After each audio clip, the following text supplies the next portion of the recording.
ጳውሎስ ኞኞ አንድ ጥያቄ ያለኝ የተሰኘ አምድ አዲስ ዘመን ላይ ነበረው። እዛ ላይ አንዱ ነገረኛ ተከታይ ከሙስሊምና ከክርስቲያን ማን ነው የሚጸድቀው ሲል ጠየቀው። ጳውሎስም አጣብቂኝ ውስጥ እንደከተተው በማስተዋል አሰብ አድርጎ ከሁለት አንዱ ብሎ መለሰለት። የቤተ ክህነት ሰዎች ይህን ሲሰሙ በጣም ተቆጡ። ነገሩ ጳጳሱ ዘንድም ደረሰ። ከዛ ጃንሆይም ጋር ቀረበ። እንዴት እንደሱ ይላል? ራሱ ክርስቲያን ሆኖ ክርስቲያን ነው የሚጸድቀው ይበል እንጂ እንዴት ከሁለት አንዱ ይላል ብለው ከሰሱት። ይቀጣ፣ ከደሞዙም ከስራውም እንዲታገድ እንፈልጋለን የሚል ማመልከቻም አቀረቡ። ጃንሆይም መልሱን ከቻላችሁት ይምጣና እዚሁ ይጠየቃል አሉ። ጳውሎስም ተጠርቶ ለክሱ ምላሽ እንዲሰጥ ጃንሆይ ፊት ቀረበ። ሰላም ጤና ይስጥልኝ የተከበራችሁ ተከታታዮቻችን፣ ይህ ነበር ሚዲያ ነው። በነበር ሚዲያ ለዛሬያችን ፋይዳ ያላቸው ታሪኮችን እንጨዋወታለን። በዛሬው የማን ነበር መሰናዷችንም ታላቁን ጋዜጠኛና ደራሲ ጳውሎስ ኞኞን እናነሳለን። ጳውሎስ ኞኞ ዛሬ እቺን ዓለም የተሰናበተበት ዕለተ ሞቱ ነው። ታላቁ ጋዜጠኛ ከዛሬ 33 ዓመት በፊት ግንቦት 29 1984 ዓመተ ምህረት ነበር ከዚህ ዓለም በሞት የተለየው። ይህንኑ ምክንያት በማድረግም ዛሬ ጳውሎስ ኞኞን እናነሳዋለን። ቀደም ሲል መግቢያችን ላይ ያደመጣችሁትም ደራሲ አለማየሁ ገላጋይ ከጋዜጠኛ ጀማል አህመድ ጋር ባደረገው ቆይታ ስለ ጳውሎስ ኞኞ የተናገረውን ነው። ጳውሎስ ኞኞ ጃንሆይ ፊት ከቀረበ በኋላ ምን ብሎ እንደመለሰ የምንነግራችሁ ይሆናል። አለማየሁ ገላጋይ ብቻ ሳይሆን በእውቀቱ ስዩም ሃይማኖትና ጾም በተመለከተ ጳውሎስ ኞኞን ሸንቆጥ ያደረገበትንም ጽሑፍ እናጋራችኋለን። ጋዜጠኛና ደራሲ ጳውሎስ ኞኞ ለፈጣሪ በጻፈውና በኢትዮጵያ ድምጽ ጋዜጣ ታትሞ የወጣውንም ጽሑፍ እንዲሁ የምንነግራችሁ ይሆናል። ለመሆኑ አንተ የምትመጣው መቼ ነው? አንተ ትመጣ ወይስ እኔ ቸኩዬ ልምጣ? መልሱን ላክብኝ እያለ ለፈጣሪው የጻፈው ደብዳቤ ነው እንነግራችኋለን። ጳውሎስ ኞኞ ለደርግ ባለስልጣን የደህንነት ሚኒስትር ለነበሩት ተስፋዬ ወልደስላሴ የጻፈላቸው ደብዳቤ አለ። እሱንም እንዲሁ የምንነግራችሁ ይሆናል። በነገራችን ላይ ጳውሎስ ኞኞ በጣም በሚታወቅበትና ተወዳጅ በነበረው የአዲስ ዘመን ጋዜጣ አምድ አንድ ጥያቄ አለ ይላል። የተለያዩ ጥያቄዎች አጣሞ ሲጠይቁት አጣሞ ይመልስ ነበር። እስቲ ከተጠየቁት ጥያቄዎች ሳቅ የሚያጭሩትንም የሚገርሙትንም እንዴት አድርጎ እንደመለሰላቸውም የምንነግራችሁ ይሆናል። ሌሎችንም ታሪኮቹን የተናገራቸውን አስደናቂ ንግግሮች ዛሬ በማን ነበር መሰናዷችን እንቃኛለን። እስከ መሰናዷችን ፍጻሜ ድረስ አብራችሁን ቆዩ። ቻናላችንንም ላይክ፣ ሼር፣ ሰብስክራይብ እንድታደርጉ በአክብሮት ነው የምንጠይቀው። ከክርስቲያንና ከሙስሊም ማን ይጸድቃል ተብሎ ሲጠየቅ ከሁለት አንዱ ብሎ ለምን እንደመለሰ ጃንሆይ ፊት ቀርቦ የሰጠው ምላሽ ከመንገራችን በፊት ከሃይማኖት ጋር በተያያዘ እንዲሁም ከጾም ጋር በተያያዘ በእውቀቱ ስዩም ስለ ጳውሎስ ኞኞ የጻፈውን መጀመሪያ እናጋራችሁ። ሃይማኖትና ጾም በተመለከተ በእውቀቱ ስዩም ጳውሎስ ኞኞን ሸንቆጥ ያደረገበትን ጽሑፍ እናጋራችኋለን። በቀደም ጳውሎስ ኞኞ ስለ አድዋ የጻፈውን ስገርብ እንዲህ የሚል አንቀጽ አገኘው። የአድዋ ጦርነት የተካሄደው በገናና በሆዳዴ ጾም ጊዜ ነው። ክርስቲያን ዘማች በዚያን ጊዜ እንደነበረው አጽዋጽዋም እስከሚቀጥለው ጀንበር መጠለቅ ድረስ ምንም አይቀምስም፣ ውሃ እንኳን አይጠጣም ነበር። ይህንን የተገነዘቡት አጤ ምኒልክ ጳጳሱን አቡነ ማቴዎስን ጦርነት ላይ መሆናችንን ያውቃሉ፣ ሰራዊቱ በጦርነትም በጦምም ተደራራቢነት ጉዳት እንዳይደርስበት ያገኘውን እየበላ እንዲዋጋ ይፍቱት። አቡኑ ግብጻዊ ነበሩና የኢትዮጵያ ጉዳያቸው ስላልሆነ አልፈታም ብለው እምቢ አሉ። ምኒልክም በዚያዝ ነው እግዚአብሔር የየዋህ አምላክ ይፈርዳል አሏቸው ሲል ጳውሎስ ኞኞ አጤ ምኒልክ መጽሐፍ ላይ በገጽ 172 ላይ አስፍሯል። እስቲ በዚህች አንቀጽ ትንሽ እንቆዝም ይላል በእውቀቱ ስዩም። ጳውሎስ ኞኞ በሀገር ፍቅር ስሜት የተቃጠለ ጸሐፊ መሆኑ ጥርጥር የለውም። ይሁን እንጂ ለአቡነ ማቴዎስ በትክክል የፈረደላቸው አይመስለኝም። አቡኑ በትውልድ ግብጻዊ ቢሆኑም ታማኝነታቸው ለሃይማኖታቸውና ለኢትዮጵያ ንጉሠ ነገሥት መንግስት ነበር። ያም ሆኖ በአጋጣሚ ከሃይማኖታቸው የሚቃረን የመንግስት ሐሳብ ቢገጥማቸው ለሃይማኖታቸው ማድላታቸው የመርህ ሰው ያሰኛቸዋል እንጂ ከሃዲ ያስብላቸው። ስለዚህ የኢትዮጵያ ጉዳያቸው ስላልሆነ የሚለው የጳውሎስ ኞኞ ክስ ምንም መሰረት የለውም ይላል በእውቀቱ። በንጉሠ ነገሥቱና በፓትርያርኩ መካከል ልዩነት አለ። ንጉሱ ካለው ሁኔታ አንፃር የሚያዋጣውን የሚመርጡ ፕራግማቲስት የፖለቲካ ሰው ናቸው። ሐቀኛ የሃይማኖት መሪ ከሆንህ ግን ሁኔታው ተለወጠ ብለ የምትለውጡ አይኖርም። በጊዜው ንጉሱ ሰይፍ ታጥቂያለሁ ብለው አንተ የምስር ነጫጭባ ትፈታለህ ብያለሁ ትፈታለህ ብለው አለመሳፈጣቸው እርፍና ይመስለኛል። ቤተ መንግስት በሰራዊቱ ተማምኖ በቤተ ክህነት ውስጥ አለመግባቱ ስልጣኔ ነው። አጼ ምኒልክም ሆነ ተራኪው ጳውሎስ የበላ ወታደር ከጾም ወታደር የተሻለ ይዋጋል የሚል አስተሳሰብ ነበራቸው። ዘመናዊው ሳይንስ ግን ጾም የተሻለ ጉልበት እንደሚያጎናጽፍ ደርሶበታል። ስትጾም ለጽሞና ለእርጋታ የሚያግዙ ሆርሞኖችን ማመንጨት ትችላለህ። አንዱ የምግብ ምርምር ሊቅ በቅርቡ ሲናገር እንደሰማሁት ከተራበ ተኩላና ከጠገበ አንበሳ ቢታገሉ ተኩላ ያሸንፋል። የተራበ ተኩላ በሙሉ ኃይልና ቁርጠኝነት ነው የሚፋለመው፣ የጠገበ አንበሳ ግን ማረፍና መተኛት ነው የሚፈልገው ይላል። ምናልባትም የአድዋ ላይ አርበኞች ከጠላቶቻቸው በሚል ጉልበትና ወኔ የተዋጉበት ምክንያት ስለጾሙ ይሆን? እንዲያ ከሆነ ደግሞ አቡነ ማቴዎስም ባለማወቅም ቢሆን ለአርበኞች ተጨማሪ ጉልበት አከፋፍለዋል ማለት ነው ሲል በእውቀቱ ስዩም ሐሳቡን ያሰፍራል። የፈጣሪን የሃይማኖትንና የጾምን ነገር ካነሳን በዚሁ ጋዜጠኛና ደራሲ ጳውሎስ ኞኞ ለፈጣሪው ስለጻፈው ደብዳቤ እናንሳ። ለፈጣሪ በጻፈውና በኢትዮጵያ ድምጽ ጋዜጣ የካቲት 25 1951 ዓ.ም ታትሞ የወጣውን ጽሑፍ እንደሚከተለው እናቀርበዋለን። የተላከ ከጳውሎስ ኞኞ ይድረስ ለፈጣሪ።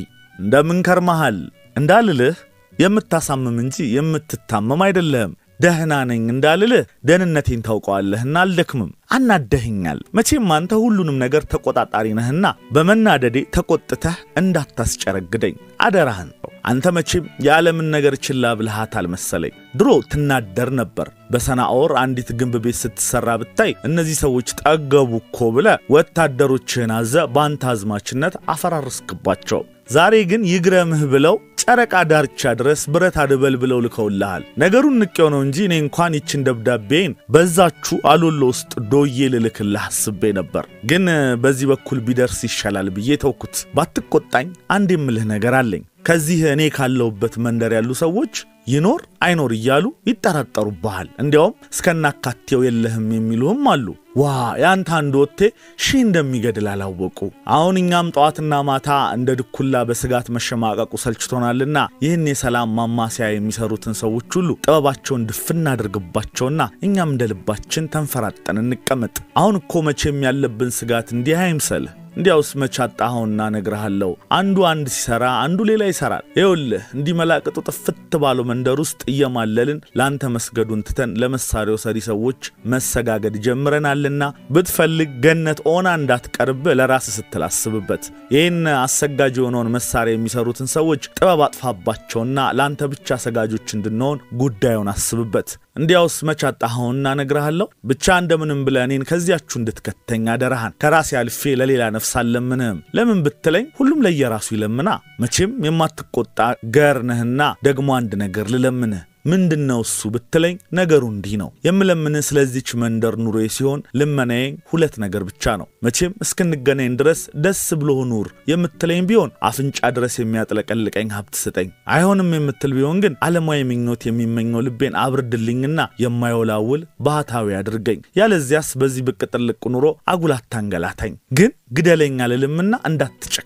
ለመሆኑ ያ ድሮ በመጥረቢያ አንገቱ ተቆርጦ የተገደለው ያ የኔ ሞክሼ ደህና ነው ወይ? አንገቱንስ እንደነበረ ቀጥለህለታል ወይ? ደፈርከኝ አትበለኝና ስምህን ብቻ ወርሼ ቀርቻለሁ ብለህ ንገርልኝ። አጠገብ ላሉት ለሁሉም እስክመጣ ድረስ በደህና ቆዩ ብለህ ሰላምታ ንገርልኝ። አንድ ጊዜ እንደምንም ብዬ ጨክኜ በግድም ቢሆን መምጣት አይቀርምና እስከዚያው ድረስ እንዴት ናችሁ በልልኝ። ለመሆኑ አንተ የምትመጣው መቼ ነው? አንተ ትመጣ ወይስ እኔ ቸኩዬ ልምጣ? መልሱን ላክብኝ። ያለ ኃጢአት ለመገናኘት ያብቃን። ደህና ሰንብት። የተላከ ከጳውሎስ ኞኞ የካቲት 25 1951 ዓ.ም።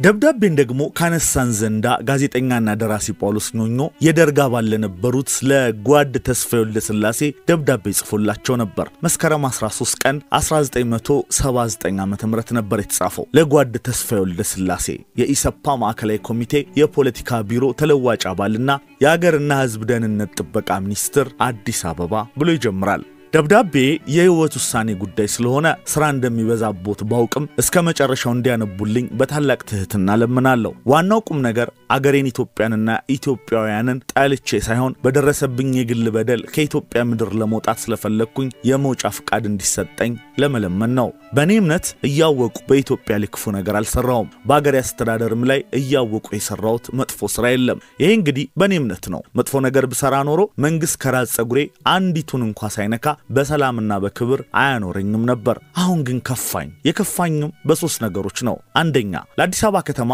100ኛ ዓመት መታሰቢያ መጽሐፍ እንዳዘጋጅና ለአንዳንድ ወጪዎች የሚረዳኝ የአዲስ አበባ ማዘጋጃ ቤት እርዳታ እንዲያደርግልኝ የዛሬ 4 ዓመት ጠይቄ 5000 ብር እርዳታ ሊሰጠኝ ተዋውለን ገንዘቡን ተቀበልኩ። በውላችን መሰረት የማዘጋጀው መጽሐፍ የማሳተሙ ቅድሚያ የማዘጋጃ ቤቱ ሆኖ ማዘጋጃ ቤቱ ባያሳትመው እኔ እንዳሳትመው ተዋውለን ነበር። ስራውን ጨርሼ በውላችን መሰረት እንዲፈጸም ደጋግሜ ለማዘጋጃ ቤት ብጽፍም መልስ አጣው። አሁን በመጨረሻው መጽሐፉ በግለሰብ ስም መታተም አይገባውም ተብሎ ተወሰደብኝ የሚል ወሬ ሰማው። ሁለተኛ ቀደም ብሎ በጓድ ፍስሐ ደስታ በኋላም በጓድ ፍቅረ ስላሴ ወግደረስ ፍቃድ የዳግማዊ አጤ ምኒልክ መዝገብ ቤትን እንዳጠና አስፈቅጄ በረፍት ጊዜ እየሰራው የዳግማዊ አጤ ምኒልክን ደብዳቤዎች ገልብጬ ወሰዱ። ደብዳቤዎቹን ከፋፍዬ የስምና የቦታ ማውጫ ሰርቼ ታይፕ አስመትቼ 2245 ደብዳቤ ያሉበትን የአንደኛውን መጽሐፌን እንዲታተም ለመነጋገር ለኩራዝ ድርጅት በታህሳስ 1978 ዓ.ም ሰጠው። በኋላም እንደደረሰ በጠይቅ የበላይ አካል ወሰደው አሉኝ። ማን ነው የበላዩ አካል ብዬ ደጋግሜ በጠይቅ ታስበላናለህና አርፈ ተቀመጥ ባል ጀመር። ንገሩኝና ልበላ ብለም የሚነግረኛ ጥቼ ለፍቼ ባዶ እጄን ቀረው። ሶስተኛ በዚህ ላይ እንዳለው አንድ ቀን የማስታወቂያ ሚኒስትራችን ከቢሮአቸው ጠርተውኝ ብዙ የታሪክ ጽሁፎችን ማስረጃዎችና ደብዳቤዎች አሉት ቢሉኝ ለስራ የተጠየቁ መስሎኝ አሁን ያቅሜን ያህል ያጠራቀምኳቸው አሉኝ አልኳቸው። ያሉትን ማንኛውንም የታሪክ ማስረጃ ለመንግስት እንዲያስረክቡ ታዘዋል ቢሉኝ ማን ያዘዘው አልኳቸው። የበላይ አካል ስላዘዘ ባስቸኳይ ያስረክቡ አሉኝ። ለዚህ ከሆነ የለኝም ብላቸው ቤቱ ይፈተሻል ብሎኝ እስካሁን ሳላስረክባለሁ። እኔ የኢትዮጵያ ህዝብ የሚበደልበት ልስራ አላልኩም። ታሪኩን እንዲያውቅ ያቅሜን ያህል የፈላለጉ የችሎታዬን ያህል ልስራለት ነው የምለው። አሁንም የጀመርኩት እንደ አልማናክ ወይም እንደ ኢንሳይክሎፒዲያ መሳይ የኢትዮጵያ ታሪክ መጽሐፍ አለኝ። በስራዬ ተስፋ ባልቆርጥም ከደሞዜ እየተበደርኩ በከባድ የኑሮ ችግር እየኖሩ ታይፕ ካስመተው በኋላ ያ የማይታወቅ የበላይ አካል ቢወርሰኝስ እያልኩ አስባለሁ። ስለዚህ በረጋ ህሊና እስራኤል ለመጨረስ ከኢትዮጵያ ምድር ለመውጣት አሰቡ። ከኢትዮጵያ ምድር ልወጣ ስል አገሬን ከድቼ አይደለም፣ ግን ይሄንን ሳላውቀው የሚወርሰኝን የበላይ አካል የሚባለውን ስም ጠልቼና ፈርቼ ነው። ታላላቆቹ የበላዮች ይሄን እንደማይሰሩ አውቃለሁ። በዚህ በኩል ቅንጣት ታህል ጥርጣሬ የለኝም። ለዚህም ያለኝ ማስረጃ ታላላቆቹ የበላይ አካሎች በኔ ላይ መጥፎ አስተያየት ቢኖራቸው ኖሮ ለህገ መንግስት አርቃቂ ኮሚሽን አባልነት በበላይ አካል ተመርጬ ባልገባው ነበር።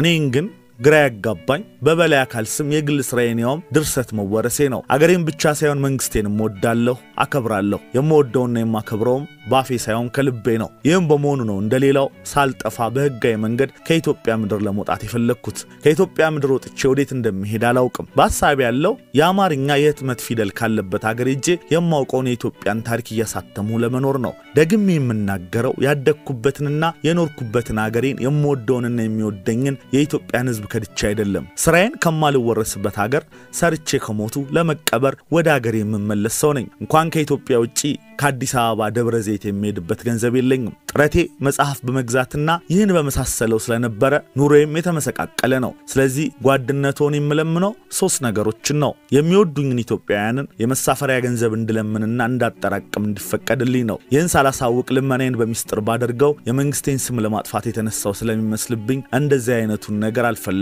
አላደርገውም። የሚቻል ቢሆን በጋዜጣም ሆነ በቃል ለመለመን እንድችል የፈቃድ ወረቀት እንዲሰጠኝ፣ በወረቀት መፍቀዱ የማይቻል ከሆነ ግን ልመና ለመጀመር መነሳሳቴን መስሪያ ቤቱ አውቆ በቃል እንዲፈቅድልኝ ነው። ሁለተኛ የሚሄድበትን ሀገር ርቀት የሚወስነው በልመና የሚገኘው ገንዘብ ልክ በመሆኑ ልመናዬን ስጨርስ በህጋዊ መንገድ የመውጫ ፍቃድ እንዲሰጠኝ። ሶስተኛ በመውጣበት ጊዜ ያሉኝን የኢትዮጵያ ታሪክ መጽሐፎችንና አንዳንድ ጥርቅምቅም ማስረጃዎችን ይዤ እንድወጣ እንዲፈቀድልኝ በማክበር ለምናለሁ። ይህን ደብዳቤ ስጽፍ ይበላሃል የሚባለው የማላውቀው የበላይ አካል እንደሚበላኝ ተጠረጥራለሁ። አንዳንድ ወዳጆቼም ነገሩን በሚስጥር እንዳደርገው መክረውኝ ነበር። እኔ ግን በአገሬ ላይ የማውቀው ወንጀል ያልሰራው ሰው በመሆኔ እንደ ሌባ ከኢትዮጵያ ወጥቼ ያልበደለኝንም የአገሬን መንግስት ለማሳማት አልፈልግም። በዚህ ምክንያት ያ በየተባለው ህቦ አካል ቢበላኝም ካለውበት የብስጭት ኑሮ የማይቀረው ሞት በሞት ይሻላል በማለት በግል ውሳኔ ይህን ደብዳቤ ጽፌሎታለሁና በሚያደርጉልኝ ከፍተኛ እርዳታ ደስ እንደሚያሰኙኝ ተስፋ አለኝ። ይህን ደብዳቤ ለጓድ ሊቀመንበር መንግስቱ ኃይለማርያም አልጻፍኩም። ነገሩን አስቤው ስራ ስለሚበዛባቸው በአንድ ድኩም የግል ጉዳይ አላደክማቸውም በማለት ነው። ለሁለት ሰዎች ያል እንዲረዱኝ በማለት ግልባጩን መስጠቴን ይወቁልኝ። ጨርሶ ስላነበቡልኝ እግዚአብሔር ይስጥልኝ። በቅርብ ጊዜ ተስፋ ያለው ደስ የሚያሰኝ መልሶን እንደማገኝም ተስፋ አለኝ። ጳውሎስ ኞኞ አንድ ጥያቄ ያለኝ በተሰኘው አምድ ነው እንግዲህ ከሙስሊምና ከክርስቲያን ማን ነው የሚጸድቀው ተብሎ ተጠይቆ በሰጠው ምላሽ ምክንያት ጃንሆይ ጋር ተከሶ የቀረበው የተለያዩ ጥያቄዎች በዚህ አንድ ጥያቄ ያለኝ በተሰኘው አምድ ይጠየቅ ነበር። የተወሰኑት ጠማማ ናቸው፣ የተወሰኑት ሳቅ የሚያጭሩ ናቸው። ከተጠየቃቸው ጥያቄዎች እስኪ ጥቂቶቹን እናቀርብላችሁ። ጳውሎስ ኞኞ አጣሞ ሲጠይቁት አጣሞ በመመለስም ይታወቃል። ጋሼ ጳውሎስ አንተ የተማርከው እስከ 4ኛ ክፍል ነው፣ ግን ስለ ጤና ስትጠየቅ መልስ ትሰጣለህ እንዴት ነው ለተባሉ ሲመልስ ጓደኞቼ ወደ አሜሪካ ሲሄዱ ሻንጣ አምጡልኝ አይደለም የምላቸው፣ የምጠይቃቸው መጽሐፍ አምጡልኝ ነው፣ መጽሐፍ በማንበብ ነው መልስ የምሰጠው ሲል መልሶ ያውቃል። በአንድ ወቅት ደግሞ በዚሁ አምድ ላይ ጳውሎስ ግልጽ ስም ነው ኞኞ ግን ምን ማለት ነው ብሎ ለጠየቀው ሰው ጳውሎስን ካወቅከው በቂ ነው፣ ኞኞ የጳውሎስ አባት ነው ብሎ መልስ ሰጥቷል። ከዓለም የምታደንቃት ሴት ማናት ተብሎ ሲጠየቅ ደግሞ ሚስቴን ነው ማደንቀው ብሎ መልሶ ያውቃል። በዚሁ አምድ ላይ የስም ሞክሼ እስከ አያቴ በብዛት እያጋጠመኝ ተቸገርኩ ብሎ ለጠየቀው ምን ነው አንተ እንደ ኞኞ የመሳሰሉ ለየት ያሉትን ስሞች እማትጠቀም ብሎ መልሶ ያውቃል። አንዷ ደግሞ ስድብ አልችልም ምን ላድርግ ስትለው ጣሳ ሰፈር መዋል ነው ሲል መልሶላት ያውቃል። ትራፊኮቹ ሁሉ ወፋፍራሞች ናቸው ለምንድነው ተብሎ ሲጠየቅ ደግሞ እጆቻቸውን ከግራም ከቀኝም ሲያወዛውዙ ስለሚውሉ ነው ብሎም ሳቅም ያጭር መልስ ሰጥቷል። ጳውሎስ አዲስ አበባ ውስጥ ዱርዬ ሰፈሪቱ ነው ተብሎ ደግሞ ተጠይቆ አልናገርም ከጨርቆስ ልጆች ጋር ልታጣሉኝ ነው ብሎም በፈሊጥ መልሶ ያውቃል። ከተጠየቃቸው ጥያቄዎች ያስቸገሩሃል ወይ ተብሎ ለተጠየቀው ጥያቄ ደግሞ አዎ አንዱ ቅማል ስንት ተወልዳለች የሚለውን ጥያቄ ጠይቆኝ ተቸግሬያለሁ ብሎ መልሶ ያውቃል። አንዱ ደግሞ ስለ ላውንደሪ ዋጋ መናር ጠየቀው። እኔ እንኳን ወደዛ የሚያስወስዱኝ ልብሶች የሉኝም ግን መንግስት ሊያስብበት ይገባል ብሎ መልሶለታል። ታዲያ በዚሁ አንድ ጥያቄ ያለኝ በተሰኘው አምድ ላይ ነው ከክርስቲያንና ከሙስሊም ማን ይጸድቃል ተብሎ የተጠየቀው። ደራሲ አለማየሁ ገላጋይ ከጋዜጠኛ ጀማል አህመድ ጋር ባደረገው ቆይታ ስለ ጳውሎስ ኞኞ ይሄንን ብሎ ነበር። ጳውሎስ ኞኞ አንድ ጥያቄ ያለኝ የተሰኘ አምድ አዲስ ዘመን ላይ ነበረው። እዛ ላይ አንዱ ነገረኛ ተከታይ ከሙስሊምና ከክርስቲያን ማን ነው የሚጸድቀው ሲል ጠየቀው። ጳውሎስም አጣብቂኝ ውስጥ እንደከተተው በማስተዋል አሰብ አድርጎ ከሁለት አንዱ ብሎ መለሰለት። የቤተ ክህነት ሰዎች ይህን ሲሰሙ በጣም ተቆጡ። ነገሩ ጳጳሱ ዘንድም ደረሰ። ከዛ ጃንሆይ ጋር ቀረበ። እንዴት እንደሱ ይላል? ራሱ ክርስቲያን ሆኖ ክርስቲያን ነው የሚጸድቀው ይበል እንጂ እንዴት ከሁለት አንዱ ይላል ብለው ከሰሱት። ይቀጣ ከደሞዙም ከስራውም እንዲታገድ እንፈልጋለን የሚል ማመልከቻም አቀረቡ። ጃንሆይም መልሱን ከቻላችሁት ይምጣና እዚሁ ይጠየቃል አሉ። ጳውሎስም ተጠርቶ እንዴት እንደዚህ ትላለህ ተብሎ ሲጠየቅ ጉዳዩን በቀጥታ ወደ ንጉሥ ወሰደው። ግርማዊነቶ እርሶ የኢትዮጵያ ንጉሠ ነገሥት ኖት አይደል ሲል ጠየቃቸው። አዎን ብለው መለሱለት። እናስ የማን ንጉሥ ኖት የክርስቲያን ወይስ የሙስሊም ብሎ ጠየቃቸው። የሁለቱም ኖት አይደል? ትክክል መለሱ ንጉሡ። ሃይማኖት ሳይመለከቶትም በሚገባ ይመለከተኛል እንጂ የንጉሡ መልስ ነበር። ጳውሎስ ኞኞም እንዲህ ሲል መለሰ። ጋዜጠኛም ልክ እንደሱ ነው። የክርስቲያንም የሙስሊምም ሊሆን አይችልም። ወገናይዝም እውነት ወዳለበት ዕውቀት ወዳረፈበት ያዘነብላል እንጂ ሲል መልስ ሰጥቷል። ጃንሆይም ወደ ቤተ ክህነት ሰዎች ዞሮ በሉ መልሱ ቢሉ የሚመልሱት ጠፋቸው። እናም ጳውሎስ ኞኞ ለዚህ ሐቀኝነቱ ሚዛናዊነቱ ከጃንሆይ ሽልማት ተበርክቶለታል። እንደውም የተባለው ምን ይሸለም ሲባል ያው ርስት ይጠይቃል ብሎ ስለጠበቁ ርስት ይሰጥህ ተባለ። ምን ያደርግልኛል ይልቅስ አዲስ የመጣች ታይፕራይተር አለች እሷ ትሻለኛለች አላሉ። ጋዜጠኛና ደራሲ ጳውሎስ ኞኞ በተለያዩ ክሶች ንጉሠ ነገሥቱ ጋር ይቀርብ ነበር። በተለይ ጋዜጣ ላይ በሚያወጣቸው ዜናዎች ምክንያት በርካታ ጊዜያት ንጉሠ ነገሥቱ ጋር ተከሶ ቀርቧል። ጋዜጣ ሲሰራ ስህተት ያጋጥማልና በስህተቶቹ ምክንያትም ቤተ መንግስት መቅረብ ልማዱ ነበር። በጋዜጣ ህትመት የተፈጠሩ የፊደል ግድፈቶችና ስህተቶች ንጉሡ ፊት ቀርቦ እስከ መግለጽ እንዴት እንዳበቁት ራሱ ሲናገር ብረት ከዝገት ሰው ከስህተት አይጸዳም ይባላል። ስህተት በተለይ በሚሰራው ላይ ይበረታል። የጳውሎስ ኞኞም እንዲያ ይመስላል። በእርግጥ ስህተት ብቻ ነው ወይስ በራሺያ ነገስታቱን ያሽሟጥጡ እንደነበሩት እንደነ ኒኮላይ ጎጎል የመሰለ አብዮትን በብዕር የመቀስቀስ ነገር? አንደኛውን የጳውሎስን ስህተትኔ በራሱ አንደበት ሲነገር የተደመጠ ነው። ኢየሱስ የተሰቀለው በግድ ነው የሚል ቃል አትሞ በመገኘቱ ነበር። ንጉሡ ዘንድ ቀርቦ እርሱ በግንድ ብሎ የጻፈውን በስህተት ተገድፋ በግድ ሆኖ መውጣቱን አስረድቶ ይቅርታ ተደረገለት። ግን ጳውሎስ ኞኞርም የሚል ሆኖ አልተገኘም። ሌላ ጊዜ ደግሞ የባሰውን ዜናው ይዞ ወጣ። እቴጌ በነን በትናንትናው ዕለት በጣይቱ ሆቴል አሩ የሚል ርዕስ ያለው ጽሑፍ በጋዜጣ ታትሞ ወጣ። የዜናው ዝርዝር እቴጌዋ ከውጭ የመጡ ዲፕሎማቶች ሚስቶችን ሰብስበው አስበው እራት ሲጋብዙ ካመሹ በኋላ ወደ ቤተ መንግስት በኩለ ሌሊት ከመመለስ ብለው እዚያው በሆቴሉ እንዳደሩ ይዘግባል። ችግሩ አደሩ በማለት ፈንታ ፊደል ተገድፋ አሩ ተብሎ መውጣቱ ነበር። ጳውሎስ ኞኞ ቤተ መንግስት ተጠርቶ ሲሄድ ንግስቲቱ እሳት ለብሰው ጠበቁት። ስህተት መሆኑን አስረድቶ ይቅርታ ጠየቅ። በዋዛ አለቀቁትም። ነገር ግን በቀልድ አዋቂው ጃንሆይ ገላጋይነት ከከፋ ጦስ ተርፎ አሁንም በተግሳጽና በምክር ተሸኘ። ለተፈጠረው ስህተት ይቅርታውን በከፍተኛ ትህትና አትሞ ወጣ። በዘመኑ የጋዜጣ የፊት ገጽ የየለቱን የንጉሱንና የቤተ መንግስት ወሬዎች ይዞ መውጣት የተለመደ ደንብ ነበር። ያልተለመደው ቃል እየገደፉ ንጉሳውያኑን ማዋረድ ነው። አደገኛ ነው። ማንሙን ተገልብጠ ትገረፋለ። ሌላ ጊዜ ደግሞ በዚያው የጳውሎስ ኞኞ ድምጽ ጋዜጣ አፌ ትእዛዝ ገሌ ቤተ መንግስት ቀርበው ንጉሱን አረዱ የሚል ዜና ተነበበ። አስረዱ ለማለት ነበር። ጋዜጣው ሲታተም ፊደል ተገድፋ አረዱ ሆኖ ወጣ።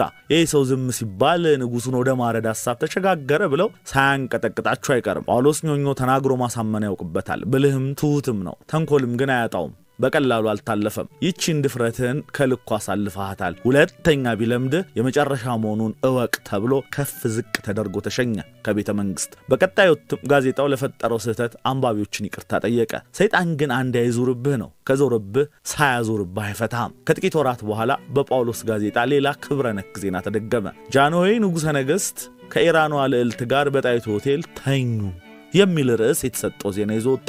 የኢራኑ ሻህ ሴት ልጅ የዲፕሎማቲክ ሚሽን ይዛ ወደ ኢትዮጵያ ስትመጣ ጃንሆይ በጣይቱ ሆቴል ወስደው ግብዣ አድርገውላታል። ችግሩ ጋዜጣው ላይ ተኙ ተብሎ የታተመው ፊደልን ገድፎ ነው። ተገኙ በማለት ፈንታ ተኙ የሚል ዜና ሆነ። በዘመኑ ጋዜጦች በዋነኝነት የሚሰራጩት በአዲስ አበባ ለሚገኙ የዲፕሎማቲክ ሰዎች ነበር። ቤተ መንግስቱ በጋዜጣ የምትወጣውን እያንዳንዷን ቃል በልዩ አትኩሮት ይከታተል ነበር። የንጉሱንና ቤተሰቦቻቸውን ክብር የሚያጎድፍ አንዳችም ነገር ወደ ጋዜጣ ዝር አይልም። ጳውሎስ ከጋዜጣ ስራው ተነሳ እና ወደ ኢትዮጵያ ራዲዮ የዝውውር ደብዳቤ ደረሰው። ደብዳቤ መላኩ የዘመኑን ደግነት ያሳያል። ከደርግ ጀምሮ እስካሁን ባለው አገዛዝ ቢሆን ኖሮ የሚላክለት ደብዳቤ ሳይሆን ቢሆን ነበር ብለው ብዙዎች የምጸት አስተያየታቸውን ሰጥተዋል።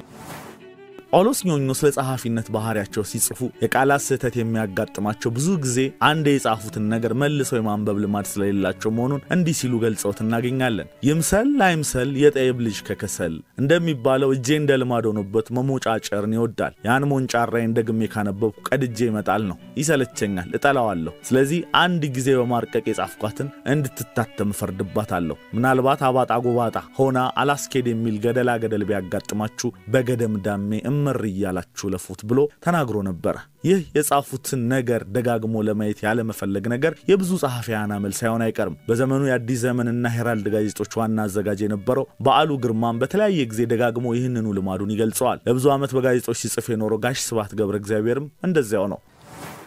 በታሪክ ዓለማችን ካየቻቸው ታላላቅና ስመገናና ያጭር ልቦለድ ደራሲዎች መካከል አንዱ አንቶን ፓቭሎቪች ቼኮቭ ነው። ስሪ ሲስተርስ በሚለውና በሌሎች ድርሰቶቹና የቶኒ ጽሑፎቹ የተጨበጨበለት ደራሲ ነው። እሱ በመጀመሪያ ተምሮ የተመረቀው በሕክምና የሆነውም ዶክተር ነው። ዓለም ያከበረው ደግሞ በድርሰት ስራው 35ኛው የብራዚል ፕሬዝዳንት ሆኖ ብራዚልን ከ2003 እስከ 2010 ያስተዳደሩት ሉዊዝ ኢናሲዮ ሉላ ዳ ሲልቫ እስከ 10 ዓመታቸው ፊደል የመቁጠር ዕድል ካለማግኘታቸውም በላይ በችግር ምክንያት ከሁለተኛ ክፍል የዘለለ መደበኛ ትምህርት አላገኙም። ብራዚል ለ7 ዓመታት ከማስተዳደር በተጨማሪ እንደ አውሮፓውያኑ በ2010 ታይም መጽሔት ከዓለማችን 100 ተጽዕኖ ፈጣሪ ግለሰቦች ዝርዝር ውስጥ አካቷቸው ነበር። የፌስቡክ ፈጣሪ ማርክ ዙከርበርግ፣ የማይክሮሶፍት ቱጃር ቢል ጌትስ እና የአፕል ምርት ፈጣሪ ስቲቭ ጆብስ ይህን ስኬት ለመቀዳጀት የዩኒቨርሲቲ ትምህርታቸውን ለመጨረስ አልተገደዱም። ይሄ ሁሉ የሚያሳየው መደበኛ ትምህርት ማግኘት ወደምንፈልገው ግብ ለመድረስ ቀላሉ መንገድ ቢሆንም መደበኛ ትምህርት አለማግኘት ግን ወደምንፈልገው ግብ አለመድረስ አለማለት መሆኑን ነው። ይህንን ደግሞ በተግባር ካረጋገጡልን የሀገራችን ሰዎች መካከል ዛሬ በማን ነበር መሰናዷችን የምናነሳው ታላቁ ኢትዮጵያዊ ጋዜጠኛ ደራሲና የታሪክ ሰው ጳውሎስ ኞኞ ነው። ጳውሎስ ኞኞ ልክ እንደ አብርሃም ሊንከን የተማረው እስከ 4ኛ ክፍል ብቻ ነበር። የዚህ ምክንያት ድህነት ነበር። ጳውሎስ የተማረው መደበኛ ትምህርት ጥቂት ቢሆንም ራሱን በራሱ በንባብ አስተምሮ የበቃ ጋዜጠኛ ሆኗል። ጳውሎስ ኞኞ ከግሪካዊው መርከበኛ ኞኞና ከኢትዮጵያዊቷ ወይዘሮ ትበልጫለሽ አንዳርጌ ቁልቢ ገብርኤል አካባቢ ህዳር 11 1926 ዓ.ም ነው የተወለደው። በልጅነቱ እጅግ መልከ-መልካም ስለነበረ እናቱ ያወጡለት የመጀመሪያ ስሙ አማረ የሚል ነበር። በኋላ ላይ ግን እናቱ የበኩር ስሙን ትተው ከመጽሐፍ ቅዱስ በወሰዱት ስም ልጃቸውን ጳውሎስ ብሎ ቀየሩለት። የመጀመሪያ ደረጃ ትምህርቱን በድሬዳዋ ከ4ኛ ክፍል ድረስ ተምሮ በጣሊያን ወረራ ምክንያት አቋርጧል። ብሩህ አእምሮና የፈጠራ ችሎታ የነበረው ሰው ስለነበረ በልጅነቱ የኢትዮጵያ ጀግኖች አርበኛ ጣሊያንን ሲገድሉ ወይንም ሲማርኩ የሚያሳይ ስዕል ይስል ነበር። ጳውሎስ በልጅነቱ በድህነት ምክንያት ትምህርቱን አለመከታተል ብቻ ሳይሆን ገንዘብ ለማግኘት ስራ መስራት ነበረበት። ታዲያ ጳውሎስ እንቁላል፣ ለስላሳ የመሳሰሉትን ይሸጥ ነበር። በገበያው ለመላቅ የሚሸጣቸውን እንቁላሎች በህብረ ቀለም እያስዋበ ይቸበችብ ነበር። የራሱን የሆነ የለስላሳ መጠጥ ቀምሞ ይሸጥ ነበር። አእምሮ ውስጥ የነበረው የፈጠራ እርሾ በሁሉም መስኩ ራሱን ይገልጥ ነበር። ኋላ ጳውሎስ ጋዜጠኛ ሲሆን የፈጠራ ችሎታው ትልቁን ቦታ አገኘና ግሩም ጸሐፊ ሆነ። በኢትዮጵያ ድምጽ ጋዜጣ፣ በአዲስ ዘመን ጋዜጣ፣ በኢትዮጵያ ዜና አገልግሎት፣ በኢትዮጵያ ቴሌቪዥን እንዲሁም በኢትዮጵያ ራዲዮ ለበርካታ ዓመታት የተለያዩ ፕሮግራሞች በማዘጋጀት በማስተማርና በማዝናናት ህዝብን በማንቃት በጋዜጠኝነት ሙያው ከፍ ያለ ችሎታውን አሳይቶ ሀገርና ወገኑን አገልግሏል። ጳውሎስ ኞኞ ከ1955 ዓ.ም ጀምሮ ለኢትዮጵያ ስነ ጽሑፍ እድገት የነበረውን ተሰጥኦ በአግባቡ በስራ ላይ ያዋለ ዕውቅ ጋዜጠኛና ደራሲ ነበር። ጳውሎስ የጌታቸው ሚስቶች በሚል ርዕስ ያሳተመው መጽሐፍ ከታተመችበት ወር አንስቶ ለአንድ ዓመት የመጽሐፍ መብት የግሌ ነው፣ ከአንድ ዓመት በኋላ መብቱ የማንኛውም ኢትዮጵያዊ ይሁን፣ ከዚህ ከወሰንኩበት ጊዜ አንስቶ አሳትሞ ለመሸጥ የፈለገው ሁሉ ከድርሰቴ ሳይቀንስም ሆነ ሳይጨምር ስሜን ሳይሰርዝ አሳታሚው እገሌ ብሎ ማንኛውም ኢትዮጵያዊ ከፈለገ እንዲያራባት የደራሲነት መብት ለቅቄያለሁ። አሳታሚው የግሉን የመግቢያ ሐተታ በስሙ ቢጽፍ እኔም ሆንኩ ወራሼ አንቃወምም ብሎ አስገራሚ አስተያየትም ሰጥቶ ነበር። ከጋዜጠኝነቱ ጎን ለጎን በድርሰትና በታሪክ ጸሐፊነቱ 19 መጽሐፍት የታተመለት ሲሆን ሁለቱ ካረፈ በኋላ የታተሙ ናቸው። ለህዝብ የሚሆኑ ዕውቀት ተኮር መጽሐፍ በማቅረብ ይታወቅ የነበረው ጳውሎስ ኞኞ ካረፈ ከ20 ዓመታት በኋላ ዳግማዊ አጼ ምኒልክ በሀገር ውስጥ የተጻጻፏቸውንና ወደ ውጭ ሀገር የተላላኳቸውን ደብዳቤዎች የሚያሳዩ 2 መጽሐፍት በአስቴር ነጋ አሳታሚ ድርጅት አማካኝነት ታትመውለታል። የታሪክ ጸሐፊውና ድንቅዬ ጋዜጠኛው ጳውሎስ ኞኞ በአንድ ወቅት ሰዎች እንዲህ አሉት፣ ጋሽ ጳውሎስ አንተ ስትጽፍ ስትናገርም አጼ ምኒልክን ሳትጠቅስ አታልፍም ይሉታል። እርሱም ሲመልስ ምን ላድርግ ብላችሁ ነው? እኔ አንድ ነገር ልጽፍ ወይም ለናገር ስነሳ ከኔ በፊት አጼ ምኒልክ በጉዳዩ ላይ ብዙ ነገር ተናግረውበት ወይም አድርገውበት አገኛለሁ። ወድጄ አይደለም፣ ምኒልክ እጃቸው ያልገባበት ስልጣኔ የለም ብሏል። ከጫጭሬ ልቦለድ ስራዎቹ መካከል ከሴቶቹ አምባ፣ ያራዳው ታደሰ፣ የጌታቸው ሚስቶች ድብልቅልቅ፣ የኔዎቹ ገረዶች የሚገኙበት ሲሆን ከታሪካዊ መጽሐፍቶቹ ደግሞ አጼ ቴዎድሮስ፣ አጼ ምኒልክ፣ የኢትዮጵያና የጣሊያ ጦርነት አስደናቂ ታሪኮች ይጠቀሳሉ። የተወለወለ መስታወት ተደርገው ከአምላክ ዕውቀት ከተሰጣቸው አንዱ ጳውሎስ ኞኞ ሳይሆን አይቀርም። ጳውሎስ በመከራ የተሞላ ሕይወቱ ላይ አምጾ ማሸነፍ የጀመረው በልጅነቱ ነው። በጨቅላ ዕድሜው እንቁላልና ሎሚ ጭማቂ በመሸጥ የመላእክትን ምስል በመሸጥ ድህነትን ተጋፈጠው። ቋጥኝ የሚሰብር ትዕግስትና የላቀ አእምሮ ባለቤት ነው። ባለልዩ አእምሮ ጳውሎስ ኞኞ አንዴ እንዲህ ብሎ ነበር፣ ብሞትም እውነትን እየተናገርኩ ነውና ነፍሴ አትጨነቅም። ስለ ታላቁ ኢትዮጵያዊ ጋዜጠኛ ደራሲና የታሪክ ሰው ጳውሎስ ኞኞ ታሪክ ስራዎችና ሀገራዊ አስተዋጽኦ የተጻፈ ጳውሎስ ኞኞ ከ1926 እስከ 1984 በሚል በደረጀ ትዕዛዙ በ2006 ዓ.ም ተዘጋጅቶ ታትሞ ነበር። የመጽሐፉ አዘጋጅ ደረጀ የጳውሎስ ጎረቤት ነበር። ያደገውም እነ ጳውሎስ ሰፈር ነው። ጳውሎስ ጋዜጠኛ ብቻ ሳይሆን ራሱን በራሱ ያስተማረ፣ ታሪካችንን ፈልፍሎ በራሳችን ቋንቋ ሊያቀርብልን የሞከረ፣ በሀገሪቱ በተከሰቱ ልዩ ልዩ ችግሮች ወቅት ወገቡን ታጥቆ ለወገኑ የለፋ፣ ከመንደሩ ማህበራዊ ግንኙነት እስከ ብሔራዊ ችግሮች ድረስ፣ ከድርቅ እስከ ሶማሌ ጦርነት ድረስ ለሀገሩ የደከመ ክቡር ዜጋ መሆኑን መጽሐፉ ያሳያል። በ66ቱ ረሃብ ወቅት የንጉሱ መንግስት ረሃብተኞቹን ትኩረት ነፈገ። ሰውየው ጳውሎስ ግን ገንዘብ አሰባስቦ ከብት አርዶ ረሃብተኞቹን መገበ። ለስሙ ሳይሆን ሰብአዊነቱ ነበር። ንጉሱ የዘውድ በዓላቸውን እያከበሩ የረሃቡን መኖር ክደው ነበር። ይህ የጳውሎስ ድፍረት ሊያሳስረው ቢችልም ጉዳዩ አልነበረም። ጉዳዩ ረሃብተኞቹን መመገቡ ነበር። ጳውሎስ ሰው በጠፋበት ሰው የሆነ ሰው ነበር። ጳውሎስ ከአብራኩ ለወጣው ልጁ ሐዋርያው ብቻ ሳይሆን ለመላው ኢትዮጵያ ሕፃናት አባት ነበር። ሁለተኛው አባባ ተስፋያችን ነበር። ባለ 6 ቅጹ አስደናቂ የዓለም ታሪኮች ለሁላችንም የተበረከተ ስጦታ ነበር። እነዚህ መጽሐፍት ውስጥ የተካተቱት እልፍ ጣፋጭ ታሪኮች ልጅነታችንን አጣፍጠውልናል። ጳውሎስ የተማረው እስከ 4ኛ ክፍል ብቻ ነው። ራሱን በራሱ አስተምሮ ግን ከሊቃውንቱ በላይ ለመስራት ችሏል። መማርን ለደሞዝና ለግድግዳ የምረቃ ፎቶ ለሚያደርጉ ሰዎች ጳውሎስ ታላቅ ማስተማሪያ ነው። የውጤት መንገዱ ፍላጎት፣ ጥረትና ያለመታከት መሆኑን ጳውሎስ ያሳየናል። ጳውሎስ አዲስ ዘመን ጋዜጣ ላይ የሰራ ፈለቀሽ ከተባለች ቆንጆ ጋር ፍቅር ሲይዘው አንድ ማህበራዊ ጉዳይ ላይ የሚያተኩር ግጥም ይጽፋል። የግጥሙ የመጀመሪያ ፊደሎች ከላይ ወደ ታች ሲነበቡ ፈለቀች ትወደኛለች እኔም ወዳታለሁ የሚል አረፍተ ነገር እንዲሰጡ በማድረግ ፍቅሩን በዘዴ እንደገለጸ ይነገራል።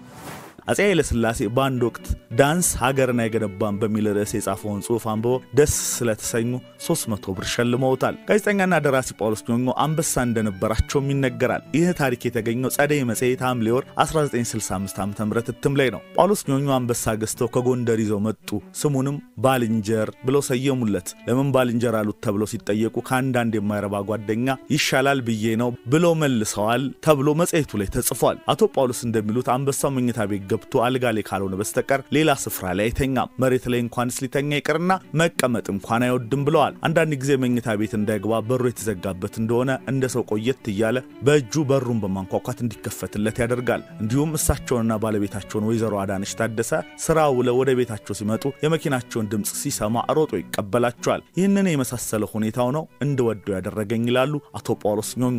በወቅቱ የመጣ ሰሞን አንድ በግ ለ3 ቀን ይበቃው ነበር። ወራት እየጨመረ በመጣ ቁጥር ግን አንዷን በግ የ2 ቀን ምግቡ አደረጋት። ቅቅልና ትንሽ የሸተተ ስጋ ፈጽሞ አይበላም ነበር። ውሃ በጣም ይወዳል። በየዕለቱ መታጠብ ያስደስተዋል ይላሉ ወይዘሮ አዳነች የጳውሎስ ኞኞ ባለቤት። አንበሳውን ከቤት እንዲያባርሩት ለአቶ ጳውሎስ ወዳጆቻቸው ቢነግሯቸውም እርሳቸው አሻፈረኝ ብለው እንደነበር መጽሔቷ ታብራራለች። አቶ ጳውሎስ ከባልንጀር በተጨማሪ ሌሎች 3 ውሾች የነበራቸው ሲሆን የውሾቹ ስምም ትልቁ መኳንን፣ ሴቷ እመቤትና አነስ ያለችዋ ደግሞ ወይዘሮ ይባሉ እንደነበር በመጥቀስ መጽሔቷ ጽሑፏን ታጠቃልላለች። ጳውሎስ እግሩ ላይ የተከሰተው የአጥንት ካንሰር ህመም ቀስ በቀስ እንዳይንቀሳቀስ አደረገው። ወዳጆቹና አድናቂዎቹ ሳይነግሩት ገንዘብ አሰባስበው ፓስፖርት አውጥተው ወደ ጀርመን ተጉዞ እንዲታከም አደረጉት። የጀርመን ሕክምናውን አጠናቆ ከተመለሰ በኋላ ህመሙ አገርሽቶበት አላላውስ ሲለው ሼክ መሐመድ አሊ አላሙዲ አሜሪካን ሀገር ውስጥ አሳከሙት። ጤናውን ለመመለስ ብዙዎች የደከሙት ድካም ፍሬ ሳያፈራ ከዛሬ 33 ዓመት በፊት ግንቦት 29 ቀን 1984 ዓ.ም ይህችን ምድር ተሰናበተ። የተከበራችሁ የነበር ሚዲያ ተከታታዮች በዛሬው የማን ነበር መሰናዷችን ዕለተ ሞቱን አስመልክተን ታላቁን ጋዜጠኛና ደራሲ ጳውሎስ ኞኞን አነሳን። ግንቦት 29 1984 የኢትዮጵያ ባለውለታ ጋዜጠኛና ደራሲ ጳውሎስ ኞኞ ያረፈበት ቀን ነበር። ነፍሱን በገነት እንዲያኖረው እየተመኘን የዛሬውን መሰናዷችንን እዚህ ላይ እናበቃለን። መሰናዷችንን እንደወደዳችሁ እምነታችን ነው። ማንኛውም ሐሳብ አስተያየት ካላችሁ ኮሜንት ልታደርጉን ትችላላችሁ። በሌላ የማን ነበር መሰናዶ እንገናኛለን። ቻናላችንን ላይክ፣ ሼር፣ ሰብስክራይብ እንድታደርጉ በአክብሮት እንጠይቃለን። መልካም ጊዜ።